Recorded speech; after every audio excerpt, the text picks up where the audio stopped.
sitting in my apartment and nothing to read, and I'm looking around, and I look over, and there on my table, side table, is an English interpretation of the Holy Quran. So I pick it up and think, why not? I'll read a few pages, I'll get bored, I'll put it down. You know, maybe lucky, hopefully it'll bore me to the extent that I'll go to sleep. No, I mean, seriously, I wasn't expecting much. I always thought, you know, Scripture should be like the ones I was exposed to. Stories, ancient history, a biography of a prophet or something. This is direct, God talking to the reader, addressing the reader. I thought, now the author of this book definitely was original. He actually wrote a revelation from God to humanity, which is what you would think a revelation would be. But not only that, he has a very engaging style. He gets you to ask questions, and then gives answers, and then creates more questions. Somehow, this Quran, he wrote it in a style that gets you into a dialogue with the Scripture. Like that just brief dialogue I just mentioned. I'd have that experience repeatedly as I read through the Quran. This dialogue, I'd find myself drawn in. I'd ask a question. A few lines later, sometimes a couple passages later, maybe I would see an answer. And then I would create another question. And then I was involved in this veritable dialogue with the Scripture. By the time I had finished the Quran, all the arguments I had against the existence of God, all the premises I had built against his existence, one by one, I saw them falling apart. So by the time I finished the Quran, I had no more argument against the existence of God. But not having an argument against God is not the same as having a reason to believe in him. Once my daughter Jamila asked me, Daddy, I understood, you know, we would go on walk after walk after walk, and we discussed these things. I understood how you found in the Quran answers to all your objections to the existence of God. But what made you believe in God? Yeah, she's a very bright girl. Because she understood not having an argument against is not the same as having a reason to believe. And I told her, honey, it's hard for me to explain, but as I was reading, as best as I understand it, as I was reading through the Quran, and one by one, the sort of fortress of the wall I had built between myself and the belief in the existence of God, as that wall began to crumble, one by one, piece by piece, as those arguments faded away, I began to have slight doubts about my atheism. And the more I began to doubt my atheism, the more the power of the Quran began to affect me. And the Quran is written in a very interesting style. In the beginning, it's quite technical.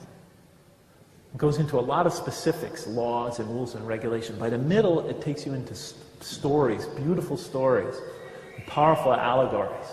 Towards the end, the emotions of the Quran picks up, and it like reaches a crescendo and brings it all to this beautiful, powerful bursts of spirituality and eschatology, and it all comes together in brilliant, pounding images. And by the time I was getting towards the end of the Quran, as my atheism began to fade away, I began having these powerful spiritual moments when I felt I was in the presence of this tremendous divine embrace.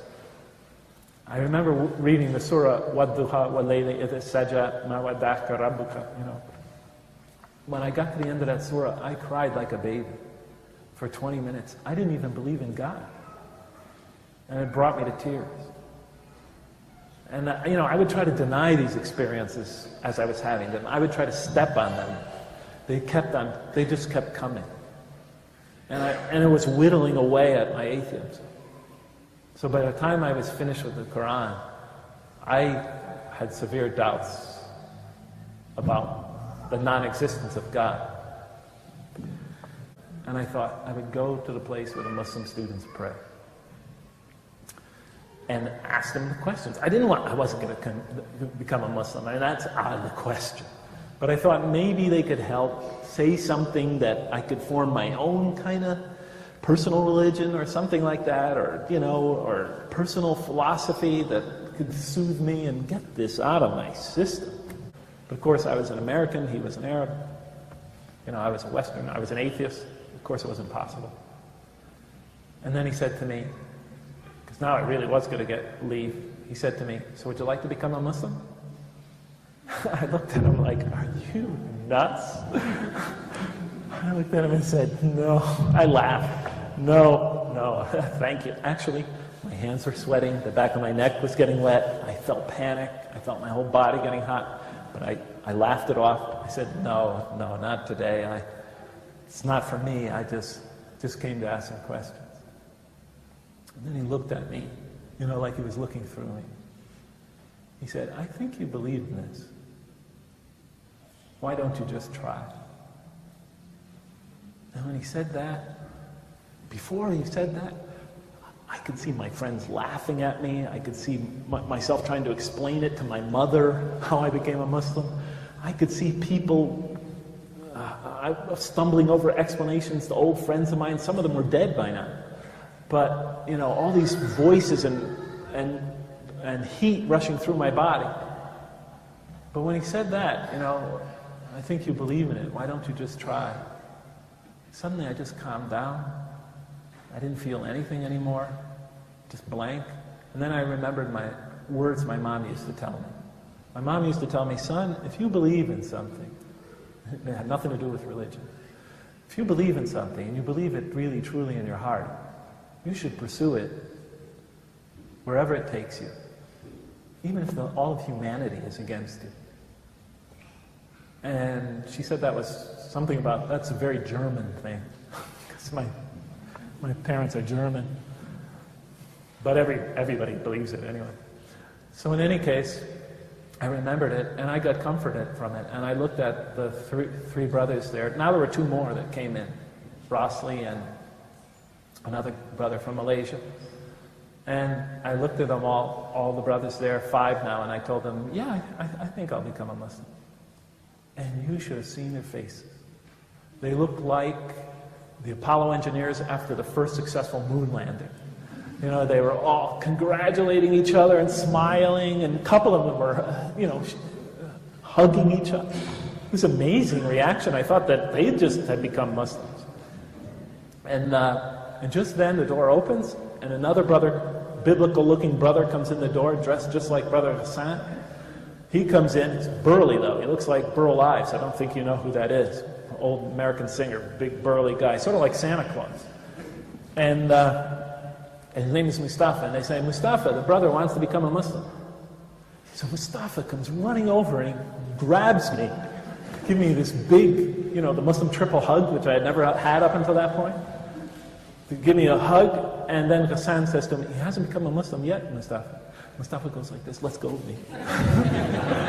Like he discovered something very precious, fragile. So then Hassan says to Mustafa, so tell them what to say, Mustafa. I wanted to give Mustafa the moment. So Mustafa then takes me through the Shahada very slowly. Ashhadu, Ashhadu, and that, you know, he's whispering it. Can you go a little louder? I can't hear you. And then he repeats it for me in English. You know, I testify that there's no God but God. So he says, are you ready? And I said, yes. So he takes me through it. Ashhadu, and I say, Ashhadu, and la ilaha illallah.